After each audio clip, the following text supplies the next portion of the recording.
What's up, everybody? Welcome back to Tennessee Mountain Homestead. I'm Jason, and today is the completion video for my 2025 ATLTF build-off entry, Blackout. Let's talk about it.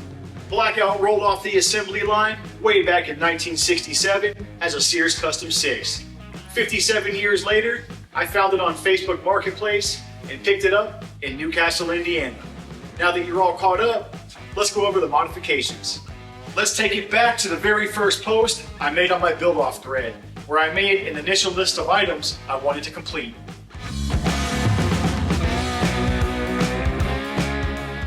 The first item on the list is the front axle forward/suspension.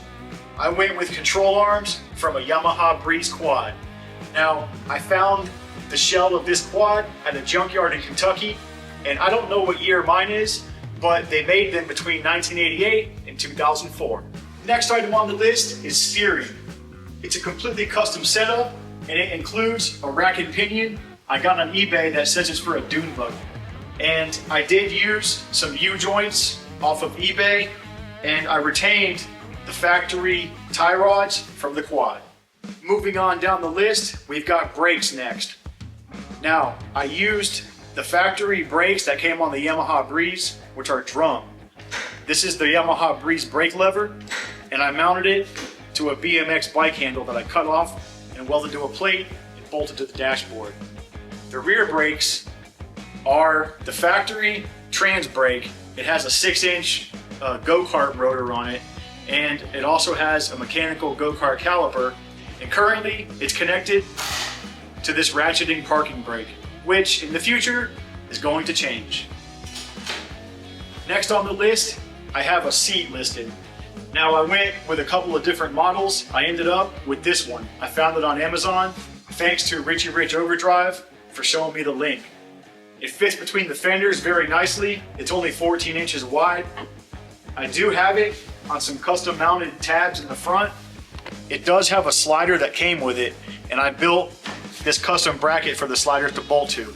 I've got springs off of Ethan's tractor, private pile, that he didn't want, and so this makes for a nice little compact cushy package.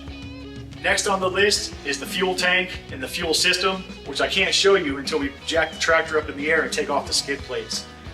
After that, we've got frame reinforcement, which there's too much to show. However, I came through and welded all the factory pieces together that were just bolted before, and I added some gussets, if you can tell, right here and right here where this diamond plate is. Now, this wasn't just to make it stronger, because I could have lived without it. It's there because I needed skid plates at the end of the day to protect the fuel pump, the clutch linkage, and all that. So not only did it stiffen up the tractor, but it enabled me to run skid plates. After frame reinforcement, I have bumpers listed. Now, this thing doesn't have any bumpers to speak of. I never did run any. However, that might be changing because after TTC last weekend,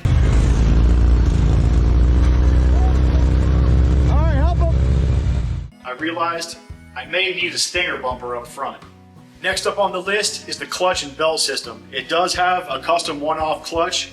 However, I can't show you that yet either until we get it in the air. We're gonna group that in with the fuel tank.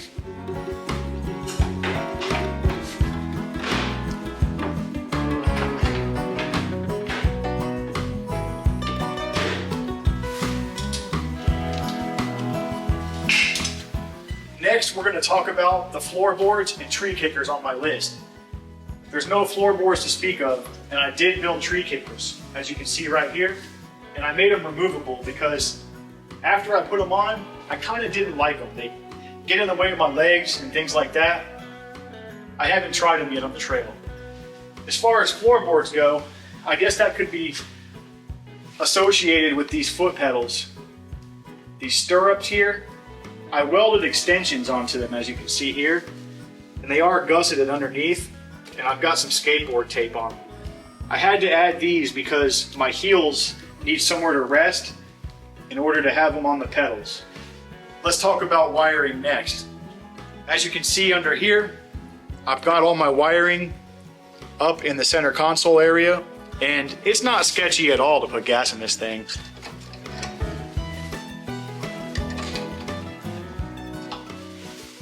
Right next to my wiring and switches, I've got this 220 cranking amp AGM battery made by Interstate. On the dashboard, I've got my kill tether switch. This is my push button off switch. Engine start. Then I've got my engine start activation. See, when this switch is off, it doesn't do anything. This feeds the engine start switch and it also turns on my voltmeter. The next thing is headlights. That's a tail light. It's actually a reverse light. The next one, that's fuel pump. And the last switch doesn't do anything yet because I don't have anything for it to hook up to. Here's a better look at the headlights. They're the same size as the factory 4-inch round lights, only they're LED, and they have plenty of brightness at night. Next on my list is shift gate. Now, even way back then, last December, I thought about putting a shift gate on this. The shift gate came from a John Deere 200 series. That's neutral right in the middle. That's reverse. That's second gear. And then I have this nice little trap door. I can select first gear. But when I'm going from reverse to second, which is my main crawling gear, that's pretty handy. That's third, and that's fourth.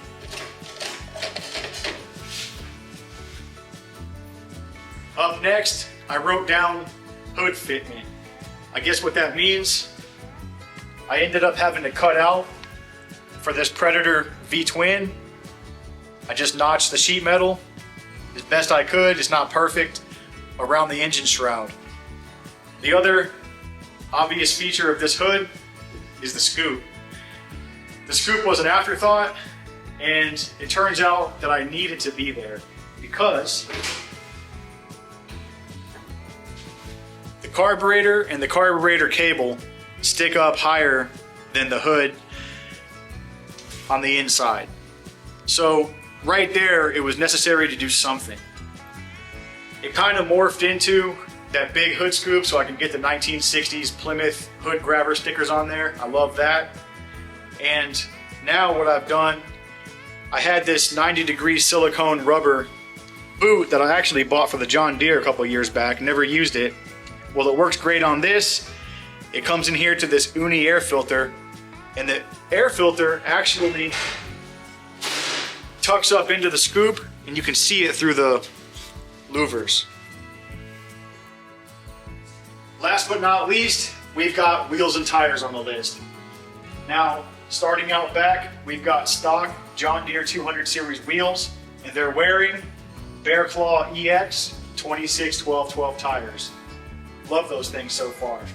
Up front, we're using the stock Yamaha Breeze wheels, and they are dressed out with 27-8 Sun Fs. Before we pick this thing up in the air and show you underneath, let's gloss over a few other things that weren't on the list. Now, the shock absorbers, I did not use the ones off the Yamaha Breeze. They were very small. And I actually went through a couple of different shocks before I ended up with these ones. They came from Go Power Sports. I'll try to put a link in the description and a picture on the screen. But they're supposed to be for a mini bike, the back of a mini bike. Let's talk about the power plant. In the beginning, I wasn't sure what I was going to use. I ended up going with a Predator 670. And this thing is fully built from the ground up. Governor delete, billet rods, big camshaft, push rods, springs, heads, port, polished, shaved, copper head gaskets, custom headers, and it's topped off with a Mikuni TM34 flat slide. This engine runs really well. Almost too well, it's a handful. Oh yeah, and it's got aluminum billet roller rockers. I almost forgot to mention, it's got an aluminum flywheel. All right guys, we're out back again. What I've got here is this custom trailer hitch. It's made from 5/8 and 1/2 inch rod. It doubles as a protection for the transmission. And as you can see, it bolts to the frame on the top and the bottom on the frame extensions. The transaxle in this tractor is not original to this Sears Custom 6. That transmission was donated over to Richie Rich Overdrive, and the transmission that's currently in it was custom fit to be in this tractor, and it came out of my 1983 John Deere 214. Yes, it's the original transaxle that was in that tractor when I bought it. So what I had to do was some custom bracketry, some custom gussets. It's all grade A hardware, but the transmission works out. And if you guys know anything about these tractors, the Sears transmissions, one axle tube is longer than the other. On this deal here, the axle tubes are the same length. So what I had to do was put a 2-inch wheel spacer on this side. That way the wheels can be equal distant off the frame.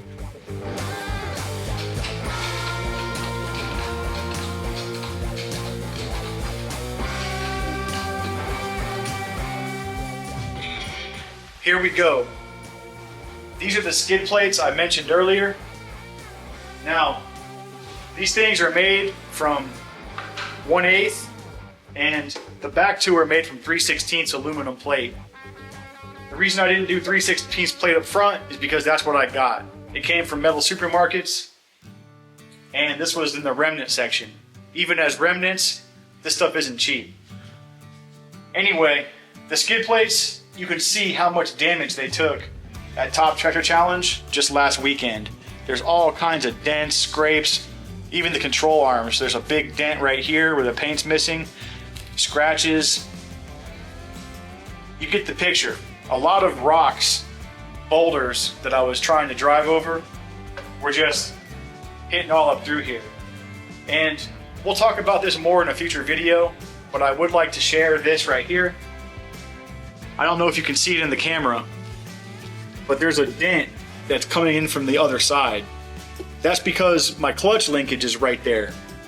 And what happened was during TTC on the LCQ race, I was going over some rocks, some boulders, and it smashed up right there, and it caused me to lose clutch function.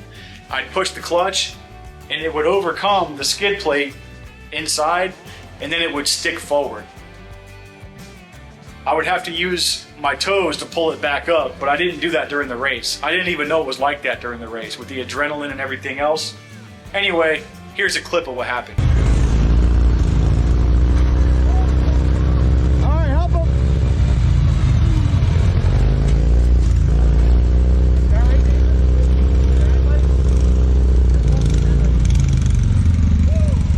Okay? I'm good. Okay. Later on that day, after TTC was over, I took this skid plate off at the campsite, and I took a hammer, I put this on the dirt, and I hammered that crater in it from the other side, hoping to stretch the metal enough that it might not get bent back up, even if something hits it. But I think I'm going to replace this with a steel one, or cut this out and then have a bigger plate over top of it in that spot. I don't know yet. I don't have an aluminum welder, so we'll see what happens with that. Anyhow, let's take the skid plates off and I'll show you what's under them.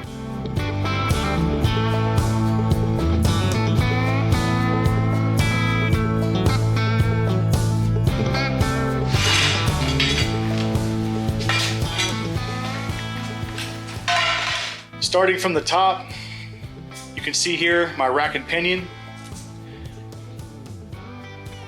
I've got a universal joint here. I've got a tube with bearings for the steering shaft right here. This goes to a double U joint, and then on up through a couple more bearings to the steering wheel. This right here is my clutch linkage. This is what was binding up on that skid plate and caused me to lose clutch function during that race, and I think it contributed to when I rolled over. Going back here to the other linkage, I've got my clutch axis shaft right back here, and the clutch system. I really can't show you all the intricacies of the clutch system because of how it's embedded inside the tractor frame. But all these videos of everything we're talking about are available on my build thread and YouTube channel. This is an Edelbrock low PSI fuel pump, and you can see my custom fuel tank. It has two sumps. They're connected by 3/8 hose. That way all the gas from the front can get to the back. This is the fuel tank outlet, which comes up to the fuel pump. This goes up to the motor, and there is a return line at the top of the gas tank near the gas filler cap where I can see if the fuel pump is in fact circulating fuel. It also gives it relief so it doesn't overpressurize the carburetor needle and seat and flood my carb. Other than that, guys, I don't know what else really I can show you under here. I've got belt guides. Even with the skid plates, I've got the belt encapsulated into a guide. This supports the belt when the clutch goes slack and gives me better function. It also guarantees that nothing is going to get in that belt system.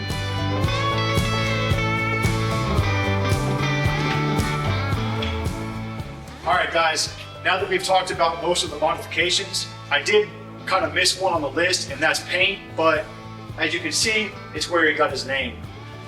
So the next thing we're going to do is showcase this tractor running and driving. Now I'm reading from the official forum rules, and some of the things that we need to showcase are starts with a switch or pull start. This definitely has a switch.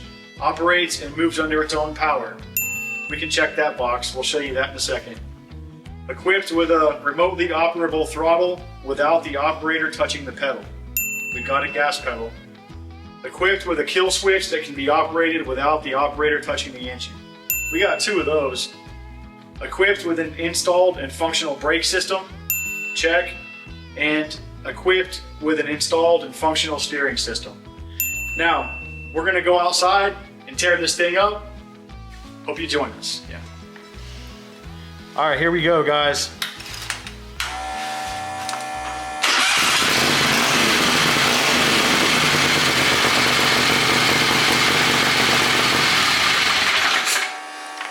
So that's the start and stop function.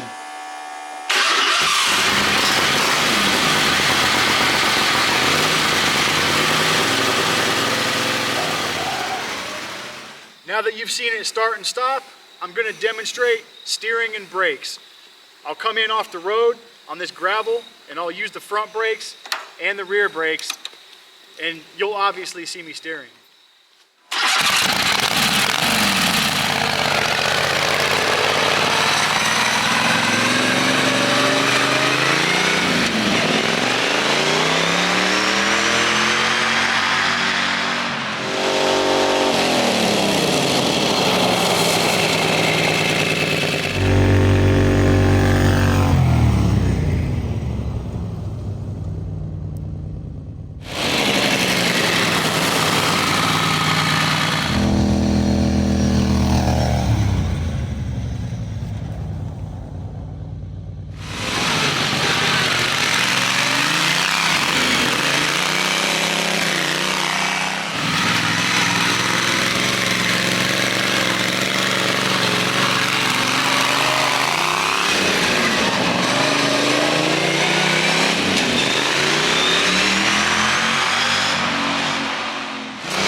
All right, so we're at the first landing of our trail, and as you saw, when I came up here, I was moving along pretty good. Most of our tractors can't go that fast up this thing with the bumps. The front suspension makes all the difference. Now, we're gonna go back down nice and easy, and I'm gonna show how the front brakes really help going down this stuff, because on every other tractor, when you only have rear brakes, or you know how the rear tires are in gear and your engine braking, sometimes it's so steep on our trails here that it'll just slide down regardless. So let's go ahead and do that.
Guys, that's gonna do it for the video.